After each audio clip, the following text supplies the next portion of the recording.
momento en que un barco iraní lleno de explosivos impacta a un petrolero estadounidense en el Golfo Pérsico. Una tremenda explosión. Se trata de barcos suicidas, según la información que tenemos. Vamos a escuchar lo que dicen.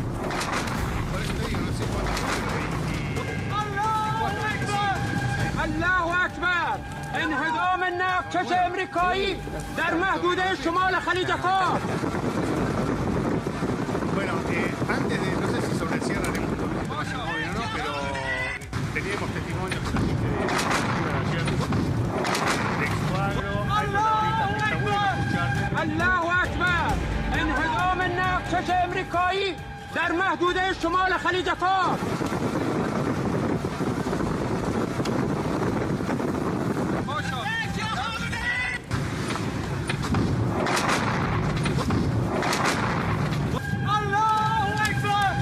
الله أكبر انهدام الناقش الأمريكي در محدوده شمال خلیج فارس.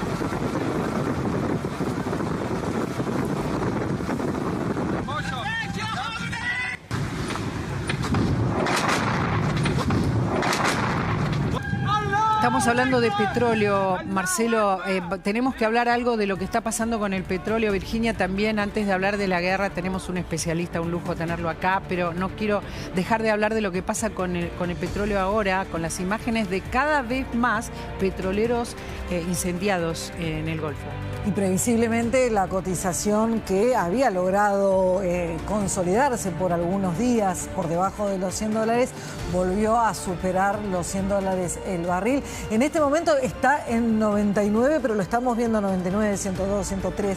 Está claramente ya posicionándose en el rango de los 100 y ya alejándose del rango de los 90 que lo veíamos a principios de esta semana. Consecuencia indirecta, y recordemos que ayer estábamos hablando de que había amortiguadores, había anuncios de liberación de reservas por parte de la Agencia Internacional de Energía. Después el propio Trump anunció una liberación particular propia de Estados Unidos de más reservas de petróleo.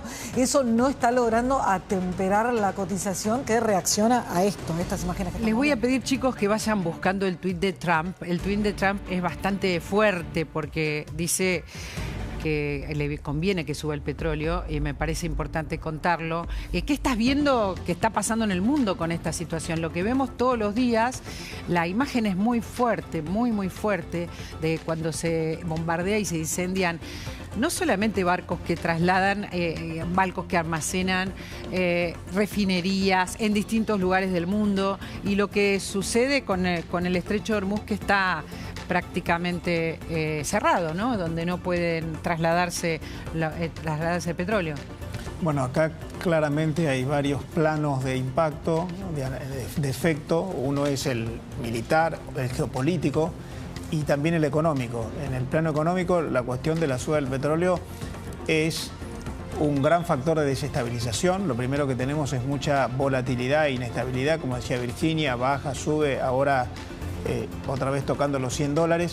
Esto tiene efecto en distintos planos. En primer lugar, probablemente logre una desaceleración del ritmo de crecimiento de la economía mundial. Hay que empezar a revisar los números de lo que teníamos previsto para el nivel de actividad en el mundo. En segundo lugar, una suba en la tasa de inflación mundial promedio y en particular impactando en lugares donde el precio del petróleo a través de la gasolina es muy sensible, como los Estados Unidos. Ahí Trump tiene un problema político porque uno de los principales elementos que él postuló para ser candidato a presidente fue: hay que bajar la tasa de inflación, que venía alta de la presidencia de Biden y de la pospandemia. Bueno, esto le va a hacer subir la tasa de inflación. Él dice, ¿me conviene el precio del petróleo? Sí, le conviene porque Estados Unidos es el principal productor de petróleo del mundo, pero le afecta desde el punto de vista de la tasa de inflación. Y esto en países como el nuestro también puede generar algunos inconvenientes. Por lo pronto, la suba en el precio de los combustibles y el impacto como insumo del petróleo en muchas industrias puede hacer más lenta la desinflación que estamos esperando y puede generar, si el conflicto dura en el tiempo, alguna volatilidad financiera bursátil. Está Juan Carlos Sosarán con nosotros, es especialista en inteligencia estratégica. Su currículum es muy importante, perteneció a a Cascos Azules también y queremos entender lo que pasa. Irán está deliberadamente atacando a Israel, por supuesto, pero deliberadamente defendiéndose, tratando de evitar el tránsito de petróleo, ¿no? Esto es uno de sus objetivos más importantes. Buenos días, María Laura. En principio, muchas gracias por la invitación. Coincido plenamente con lo que estaba diciendo el señor. Tenemos que entender que los nuevos teatros de operaciones, básicamente del siglo XXI, tienen no solamente el componente militar, sino, como decía usted, el político, el económico, el psicosocial, la infraestructura. Es mucho más complejo que lo que estábamos acostumbrados al tipo de guerra clásica, ejemplo de ellas, Malvinas. En tal sentido, estamos ante dos teatros de operaciones. El primer teatro de operaciones, el más importante, es el de Irán, y el segundo teatro de operaciones en el cual se está dirimiendo este conflicto, este choque de intereses, es el Líbano particularmente. ¿Qué pasa mientras tanto, perdón, para no dejar de cerrar las imágenes? Esto nos llega en tiempo real desde ayer. Este barco que explota, que ustedes están viendo a la derecha de la pantalla, sucedió ayer. Entonces estamos viendo más allá de lo que pasa en el Líbano y más allá de lo que pasa en Irán, un escenario en el mar y en el estrecho de Hormuz que nos preocupa en relación a cuánto va a afectar en el mundo esta merma de petróleo, ¿no? Si es que esto se sostiene. Esto va a tener un enorme problema, como bien decía el señor, porque se están afectando, las reservas de petróleo se está afectando, de acuerdo con los especialistas, alrededor de un 10% del tránsito del petróleo.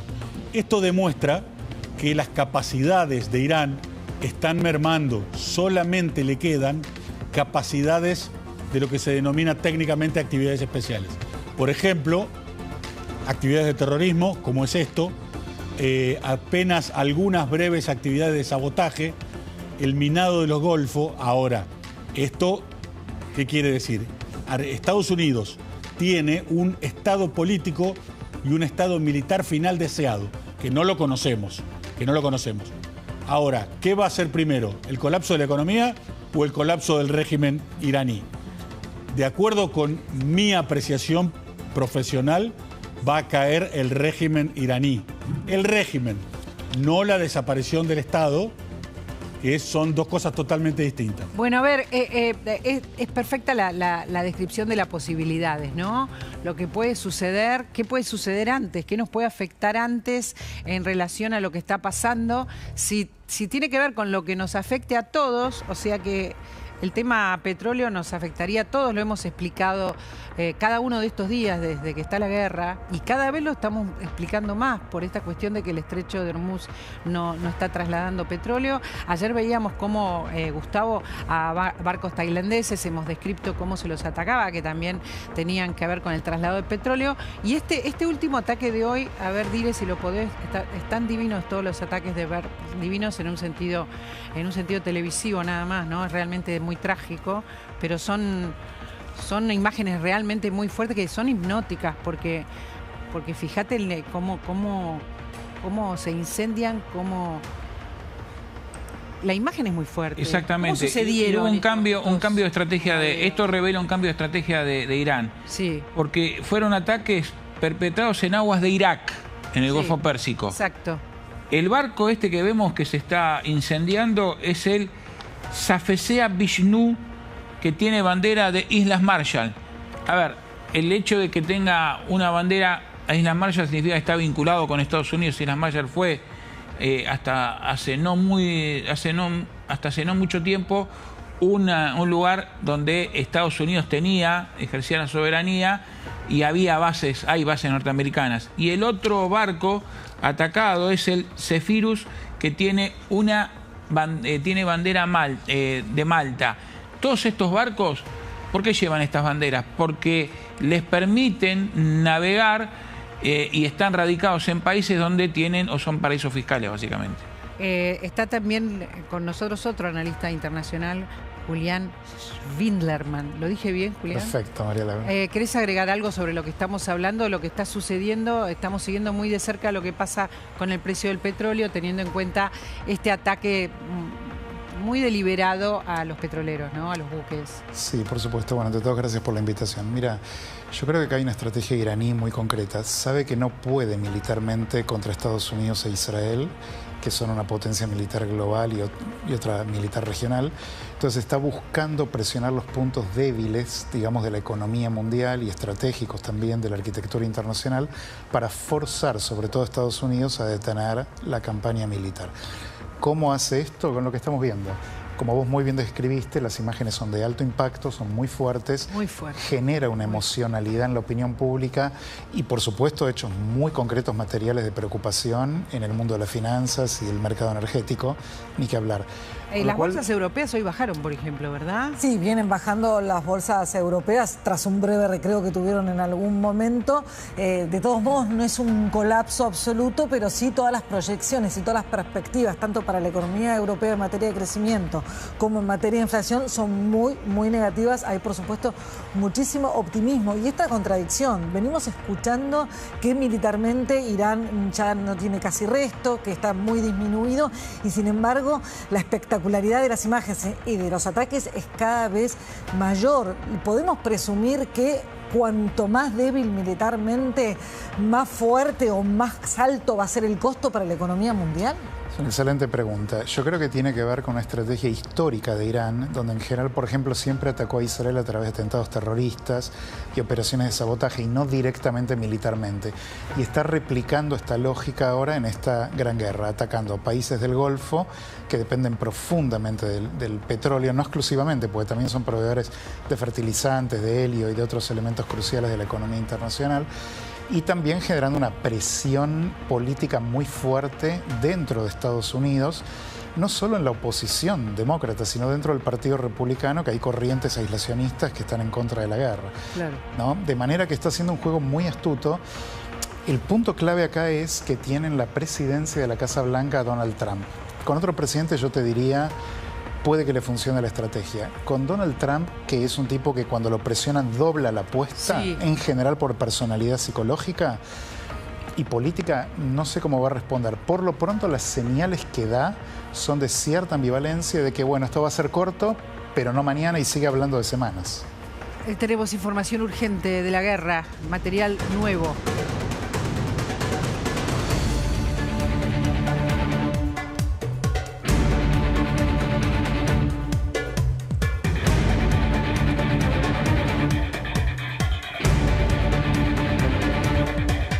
El flamante ayatolá Mojtaba Jamenei dio su primer mensaje como líder supremo de Irán, y en este primer mensaje, que fue leído hace minutos en la televisión estatal iraní por un periodista, dijo que la alternativa de bloquear el estrecho de Hormuz debe seguir usándose, que hay que abrir otros frentes en los que el enemigo sea vulnerable. No dudaremos, dijo, en vengar la sangre de nuestros mártires, especialmente de los crímenes contra niños, como el asesinato deliberado en la escuela Minab. Podemos escucharlo. قطعاً همچنان از اهرم مسدود کردن تنگه هرمز باید استفاده شود و در مورد گشودن دیگر جبهه‌های آسیب‌پذیر دشمن فعال سازی آن در صورت استمرار وضع جنگی و بنابر رعایت مصالح صورت خواهد گرفت. همانطور که هشدار صریح داده بودیم و بدون اینکه تعرضی به آن کشورها صورت دهیم، همچنان معتقد به لزوم دوستی بین خود و آن همسایگان می باشیم و صرفاً همان پایگاه‌ها را مورد حمله قرار داده و از این پس باز هم به ناچار این کار را ادامه خواهیم داد. ما از انتقام خون شهیدان شما به خصوص جنایت در حق کودکان همچون جنایت عامدانه در مدرسه میناب صرف نظر نخواهیم کرد. همچنین از رزمندگان جبهه مقاومت تشکر صمیمانه دارم. ما کشورهای جبهه مقاومت را بهترین دوستان خود می‌دانیم. una frase, lo sumo a los analistas: la alternativa de bloquear el estrecho de Hormuz debe seguir usándose. Es como una decisión deliberada donde están viendo los resultados que tiene a nivel global este bloqueo, ¿no? Exactamente. Esto demuestra, como decía el señor recién, primero el avance o los ataques de Irán sobre las monarquías del Golfo, sobre los productores de petróleo, para forzar dos cosas. El principio, continuar con el sabotaje sobre el comercio del petróleo, y segundo, intentar de que el resto del mundo vea que ellos son los reales defensores del Islam y no sus enemigos árabes. Recordemos que ellos son musulmanes y persas, no musulmanes y árabes, además de la división entre chiitas y sunitas. Esa es una de las cuestiones, ¿no? Esa es una de las que tiene más que ver con Medio Oriente. Tenemos, si me permitís, dos referencias históricas.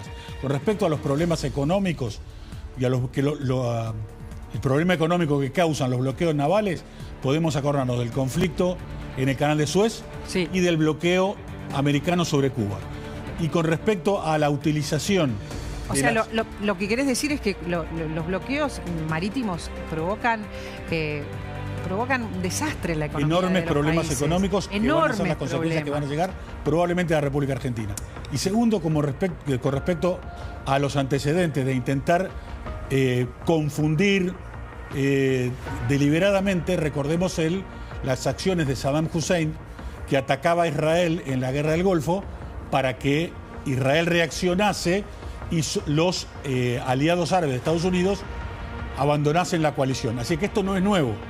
No es nuevo. No es nuevo, y lo que lograban era estirar los tiempos de la guerra. Absolutamente. Recordemos eso, fue una guerra de muchos años, ¿no? Algo que claramente no quiere el gobierno de Trump, porque tampoco lo acepta su electorado, que es otra cuestión. Estados Unidos, perdón, discúlpame. Estados Unidos no va a cometer el error que cometió en Afganistán y que cometió en Irak. No va a utilizar el territorio iraní, porque de esa manera tiene que pagar el costo político. Acá que el costo político lo pague Irán, no los Estados Unidos y no el mundo occidental. Claro, pero la decisión de lo que estamos viendo de Khamenei, del nuevo Khamenei, es la decisión de estirar la cuestión, ¿no? De hacer más larga esta guerra por distintos lugares. Y es Khamenei. Hasta ahora no lo hemos visto.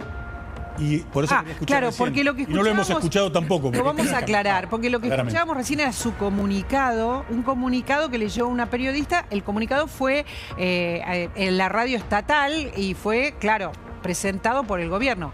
Hasta ahora no escuchamos su voz, y recordemos que en los Estados Unidos están diciendo que se lo hirió, que está herido. Si me permitís en ese sentido, María Laura, y reforzando un poco lo que mi colega plantea, esta estrategia de prolongar la guerra es obviamente el arma más fuerte que tiene simbólicamente y concretamente Irán. Pero prolongar la guerra significa dañar también a China, que es su aliado principal.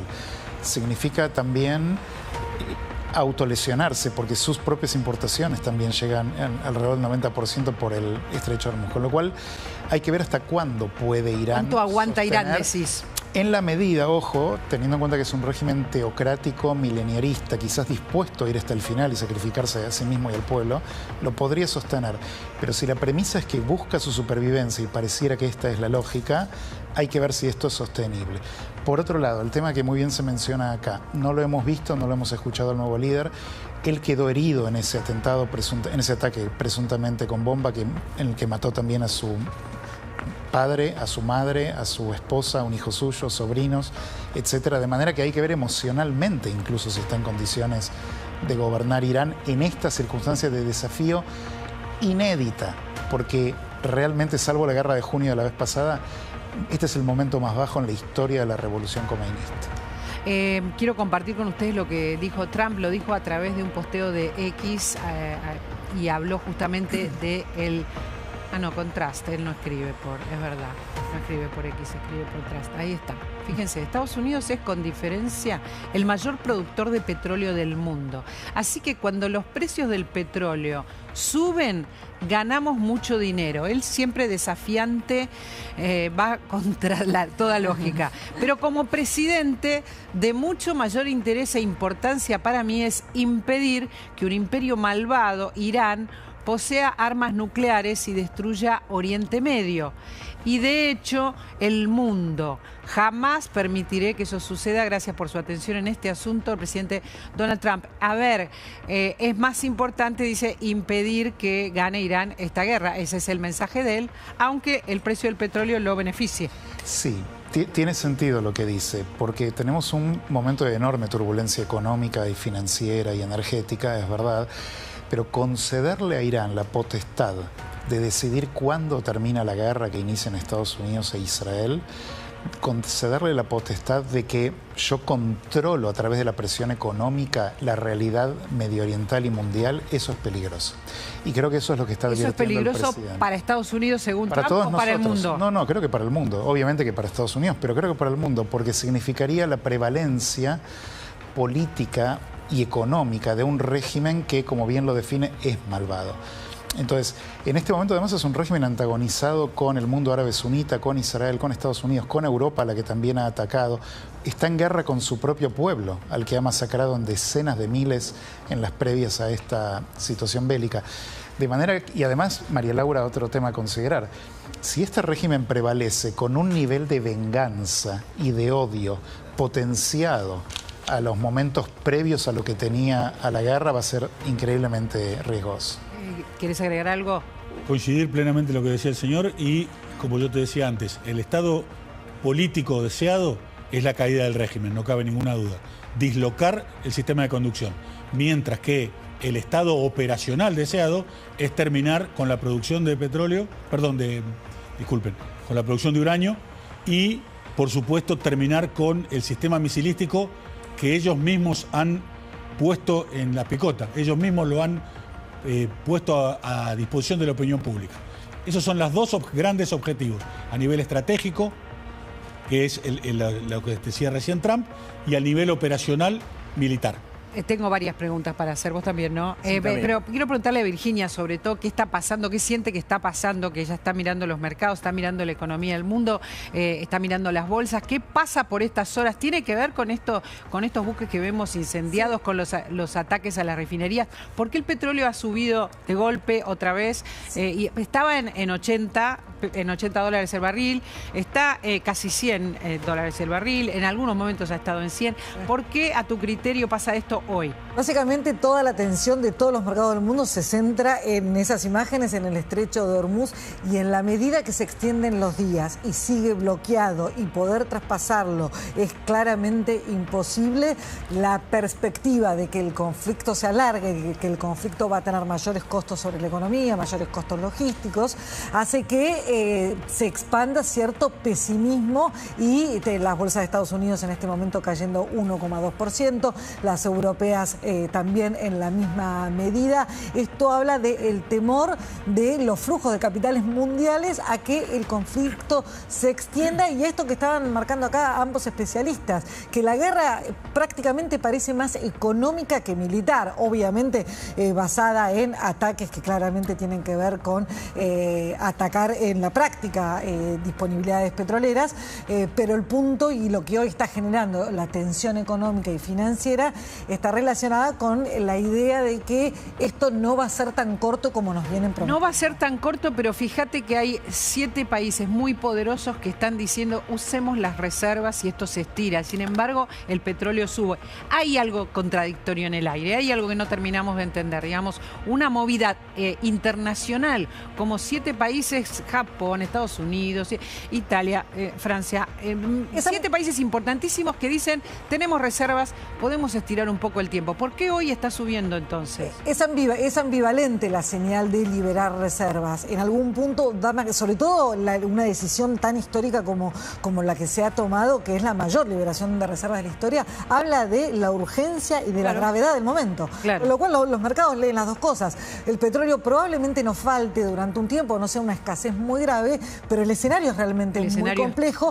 Y el mundo, los países están decidiendo que se preparan para otra vez un conflicto más largo. Clarísimo. Sí, a mí la pregunta para los dos especialistas es, a propósito de lo que dice Virginia, ¿está siendo más larga esta guerra de lo que se previó y lo que prometió Trump en un principio?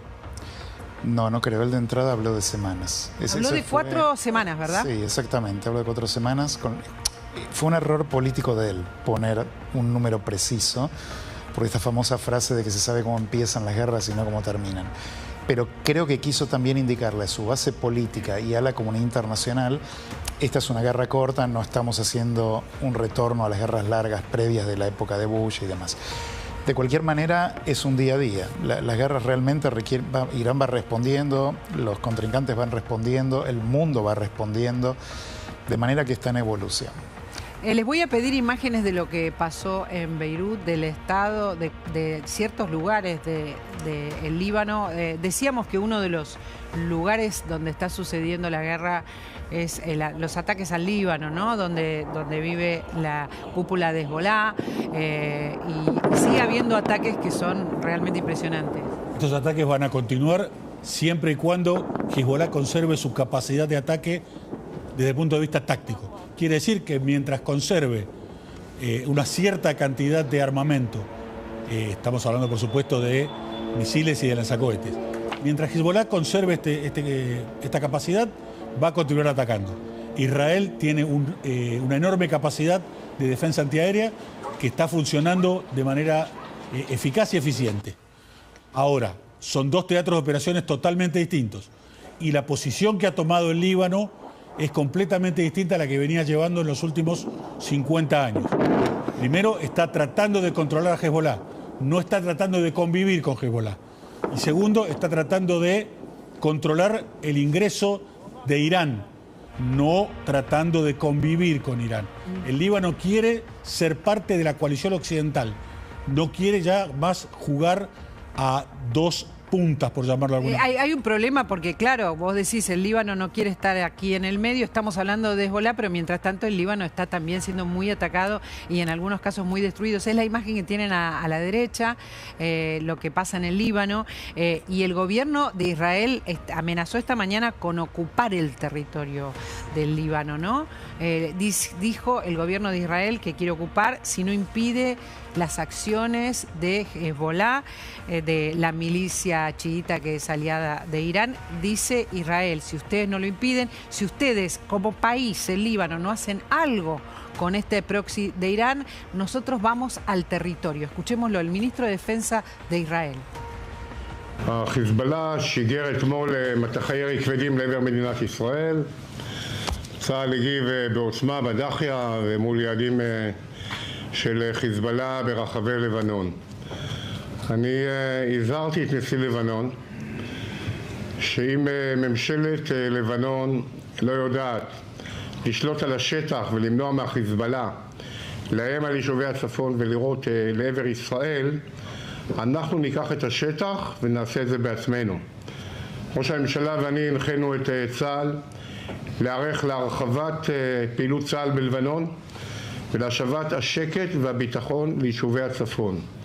אנחנו הבטחנו שקט וביטחון ליישובי הצפון, וכך בדיוק אנחנו נעשה. Bueno, es una amenaza que no sabemos si se va a llevar a cabo, pero es una amenaza muy fuerte, ¿no? Si me permitís, quiero utilizar un término que utilizó recién el ministro. Él utilizó la palabra bitajón. Bitajón es seguridad, seguridad nacional.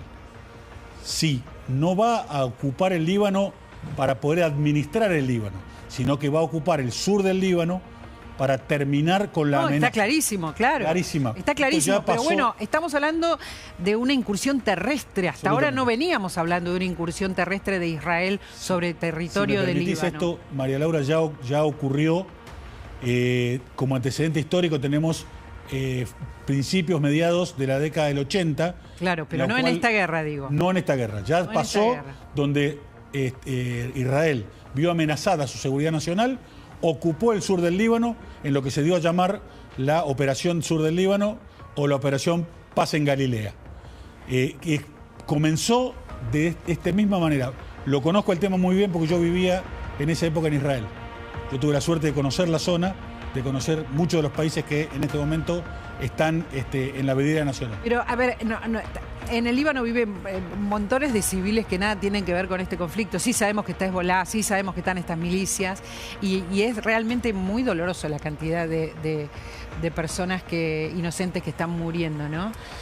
Sí, lamentablemente en las guerras ocurre esto. El punto acá es importante marcar, me parece a mí, lo que antes se señaló, que el gobierno del Líbano está más del lado de la posición de Israel en este momento, al igual que el pueblo iraní, que está, mientras caen bombas, están apoyando el bombardeo del régimen. Estos son dos desarrollos bastante interesantes para observar, ¿no? Que los propios, entre comillas, bombardeos... hablemos especialmente del Líbano, porque Irán es más difícil de saber, para nivel pueblo, digo, a nivel pueblo. Sí, a nivel los pueblo vimos que salieron a festejar. Hay un poco de todo, por supuesto. Es un régimen que tiene muchas décadas. Tiene mucho apoyo el régimen, ni que hablar. Pero volvamos al Líbano, ningún problema. El Líbano hoy en este momento no tiene un gobierno pleno, porque tiene una fuerza política y militar metida dentro del territorio, armada, que está atacando a un vecino.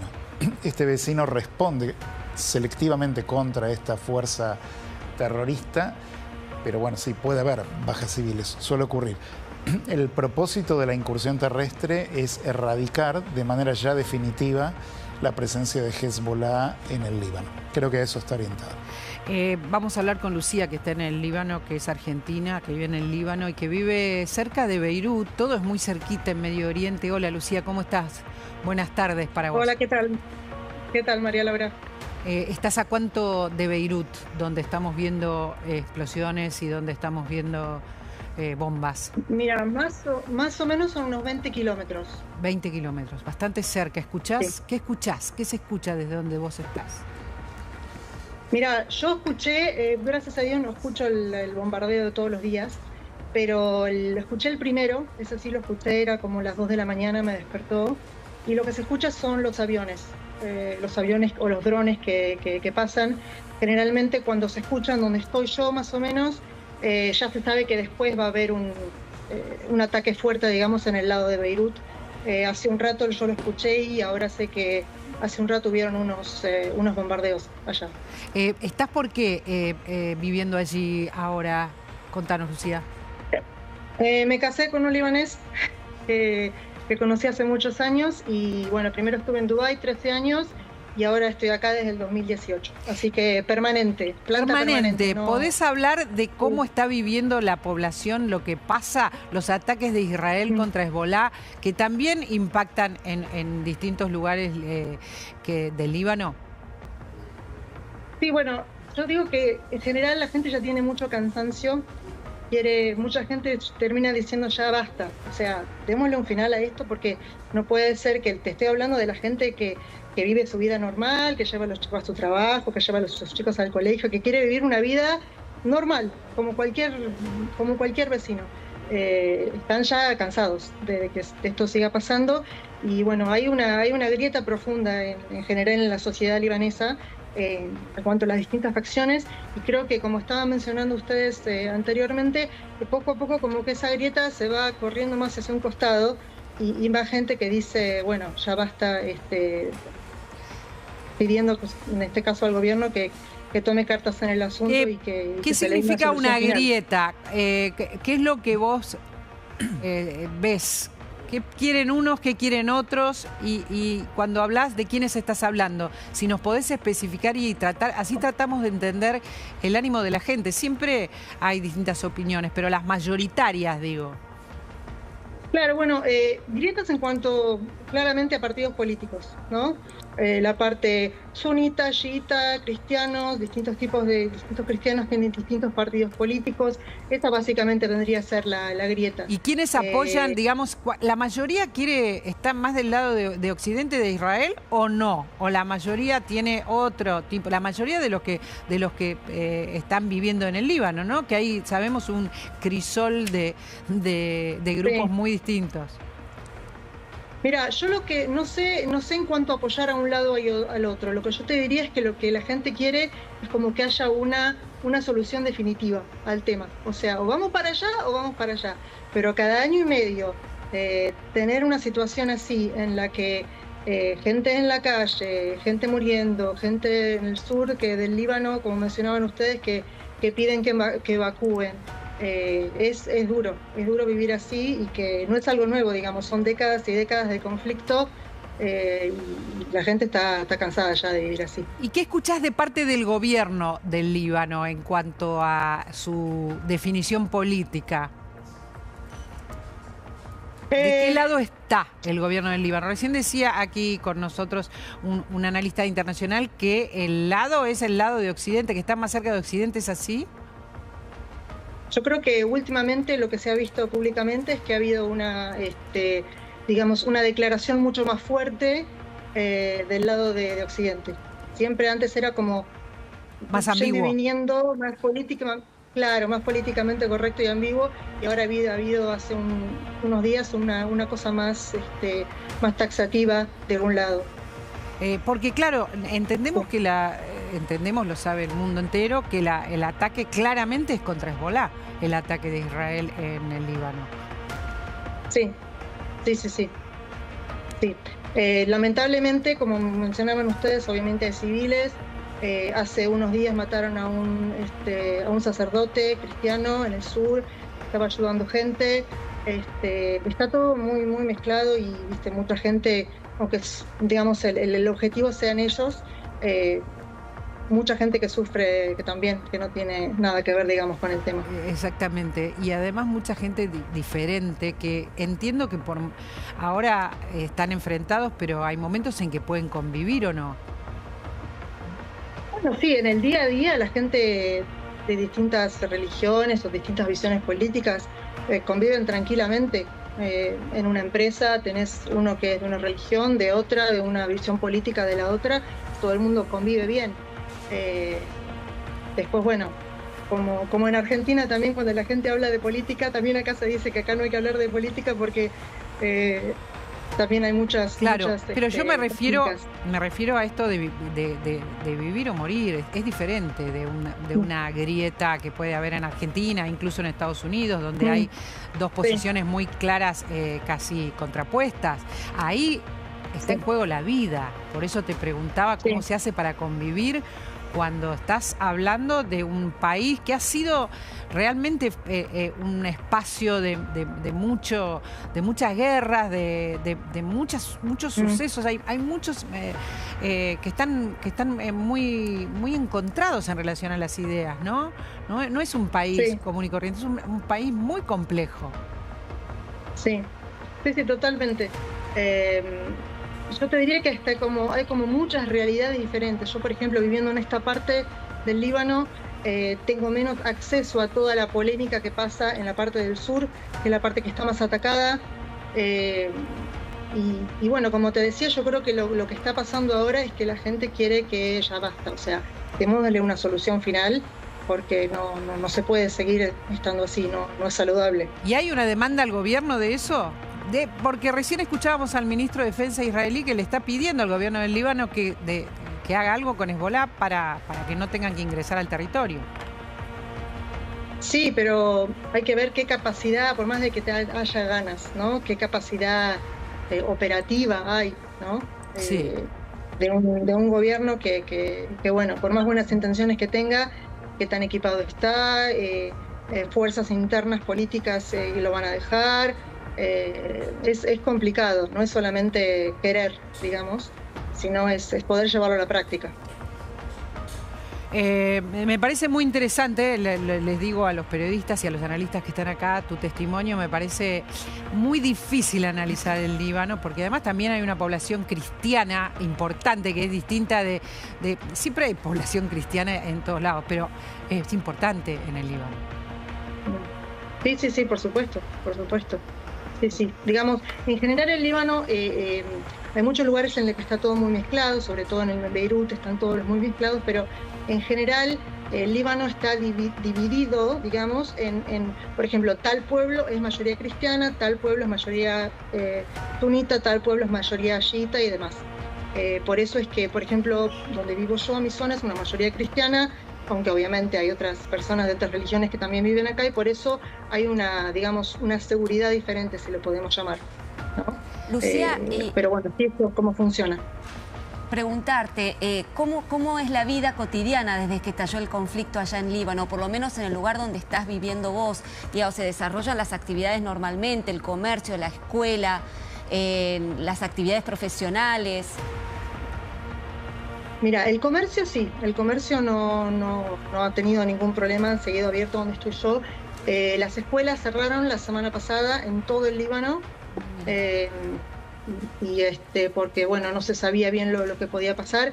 En mi zona, yo vivo cerca de la Embajada de Estados Unidos, relativamente cerca, y bueno, siendo que estaban siendo atacados distintos intereses de Estados Unidos en distintos países de Medio Oriente, había un poco el miedo de que algo pasara, y bueno, hay muchas escuelas alrededor, una calle muy principal que pasa por un costado, y bueno, se decidió cerrar. Esta semana volvieron a abrir las escuelas.